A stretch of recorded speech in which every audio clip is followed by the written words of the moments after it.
Hi, welcome to the Blind Tiger Farm. Yesterday I started putting together a video on the excavator. I had to wait to do the excavator because it takes two hands to operate.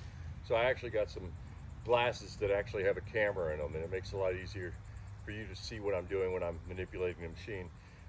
But this is a Kato HD 35 version 4. It got a little Perkins diesel in it.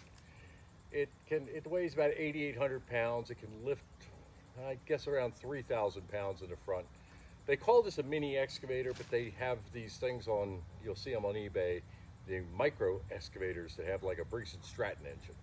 This is a little more power than that. This is a lot more useful. I got this at auction. It's very useful around here. It's probably the most useful piece of equipment that we have bought. We have a Kubota and a Ford 8N, but as you can see right here, I just got the front of the hay wagon lifted up so I could paint the thing. The excavators. Good morning, welcome to the Blind Tiger Farm. Putting together a video today about why you might want to get an excavator. Number one, you may need to put an outboard on a boat.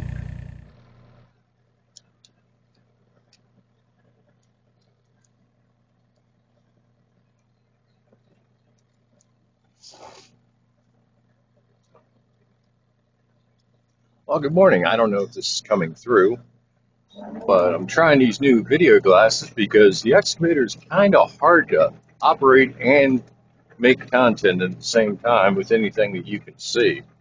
So I could be speaking to myself, or you could be hearing me right now. We'll find out in a few minutes. But anyway, where you're working, you could have baby copperheads, and rather than going in there to clean out the brush, you can just come in here and pick it up. Or you could tear it up. I guess that lumber got a little dry in there. It's been sitting in this pile for a while.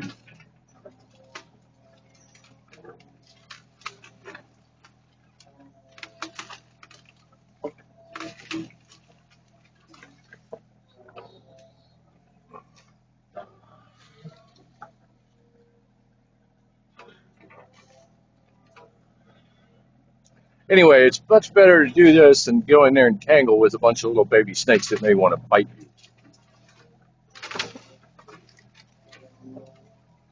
And a little later today, I'm planning on putting a new heat pump on our camper over there.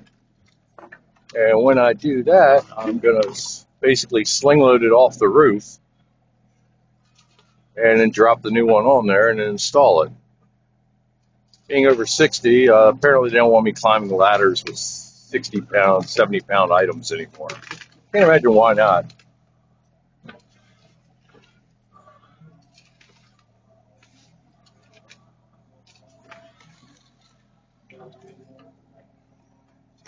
You could recover a rope you lost a while back.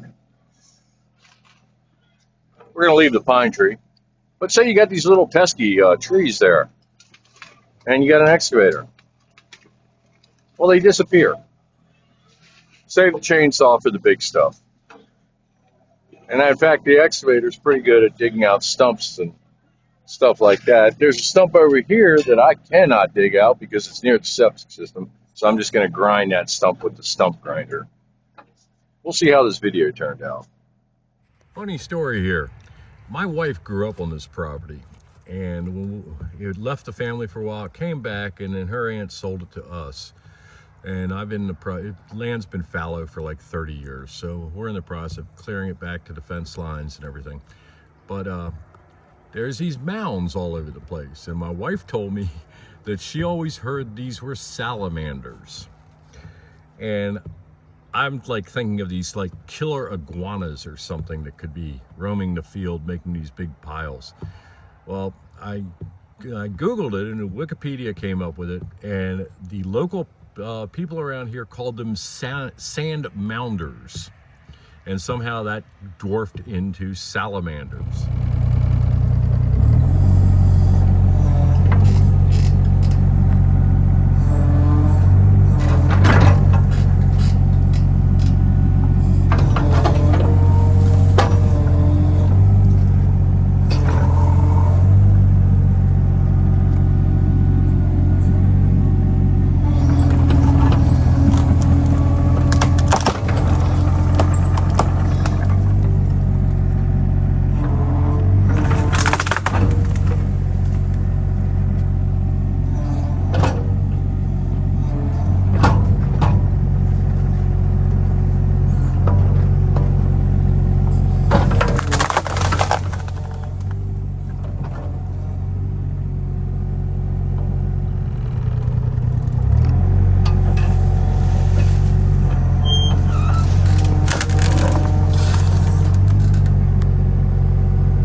funny story here. My wife grew up on this property, and it left the family for a while, came back, and then her aunt sold it to us. And I've been land's been fallow for like 30 years, so we're in the process of clearing it back to the fence lines and everything. But there's these mounds all over the place, and my wife told me that she always heard these were salamanders. And I'm like thinking of these like killer iguanas or something that could be roaming the field making these big piles. Well, I Googled it, and Wikipedia came up with it, and the local people around here called them sand mounders, and somehow that dwarfed into salamanders. What it is, it's a little pocket gopher. It looks like a mouse, and it lives underground, and it just puts these holes all over the place. It's nice, it aerates the soil. So these pocket gophers, they aerate the soil. We also have a gopher tortoise or two living on the property, and whenever I find them, I just put a little orange tape around their hole. So I figure they probably lived here for 100 years. They're pretty old. We saw one walking across one day, and I think he's entitled to live here, so we'll let him live here. And I think it's a federal violation if you do anything with them, so we'll protect them here.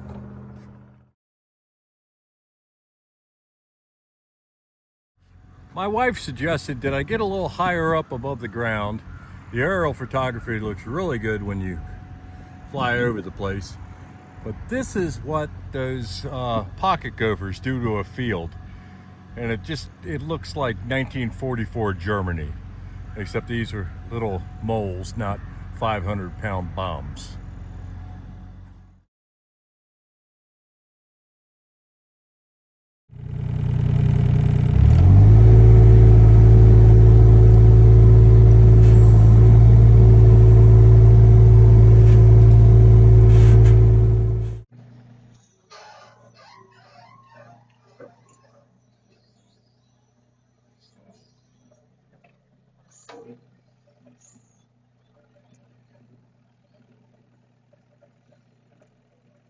So I never claimed to be a rigger.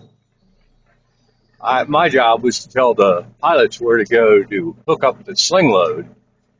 And on the brighter side, doing this is we don't get static shock and see someone do a flip off the load because they forgot to ground it before they picked it up, or where they attempted to hook it.